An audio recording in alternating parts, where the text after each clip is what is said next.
In other words, she would sleep in the bed with the baby, and she laid on the baby, and the baby died. And 20th verse says, and she rose at midnight and took my son from beside me while thine handmaid, while I slept, and laid it in her bosom, and laid her dead child in my bosom.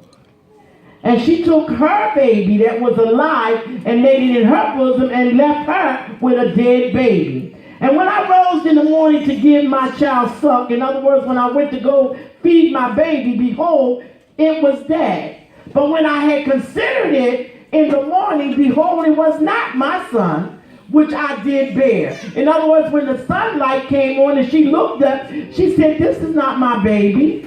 And the other woman said, nay, but the living is my son, and the dead is thy son. And this said, no, but the dead is thy son, and the living is my son. Thus they spake before the king. In other words, they begin to argue back and forth. He's my son. No, he's my son. Right. Then said the king, the one say, this is my son that liveth, and the son is dead. The other said, nay, but thy son is dead, and my son is the living. And the king said, bring me a sword. And they brought a sword before the king. And the king said, divide the living child in two. Give half to the one and half to the other. Then spake the woman who the living child was unto the king, for her bowels yearned unto her son. In other words, she is a mother. She getting ready to see her baby cut in half. She began her whole bowels. She started getting sick. And she said, oh my Lord, give her the living child, and in no wise slay it. But the other said, let it be neither mine nor thine, but divide it. The other woman said, go ahead and cut it. It don't be neither one of us. And then the king answered and said, give her the living child, in no wise slay it. She is the mother thereof. In other words, he said to her, give the one that said don't slay the baby. Because a real mother rather her baby be with somebody else than for you to kill it. Oh, anybody talking to me? And a mother's love goes beyond just having a baby. Amen. A mother's love goes beyond carrying a baby for 9 months. A mother, the definition for a mother is a female who has born offspring, a female parent. A woman looked upon as a mother. There are some people that never born a child, but they've got a motherly spirit, and people look on them as a mother of mothers. Amen. Amen. Or exercise authority like that of a mother. The other one is someone that gives rise or to exercise protective care over someone else. And that's how mothers are. Mothers are very protective of their children.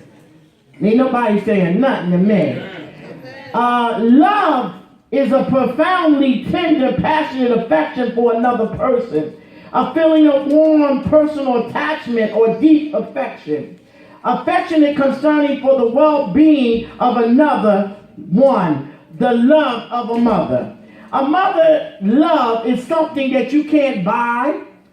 You can't just say either you got it or you didn't get it. Amen. Some people say, well, I don't know, my mother didn't love me. Well, did she take care of you? I tell people all the time, I didn't have a sweet mother. I had a very strict and stern mother. But she loved me because she kept us together. Amen. And she kept us with clean clothes and kept food on our table. I've seen her do miracles with $5 because that's most of the time what my father gave her to make a meal. Amen. And she could take a piece of chicken and take and put in some gravy, make some rice and cans of peas, and honey, it makes us some biscuits and Kool-Aid, and we thought we was doing something.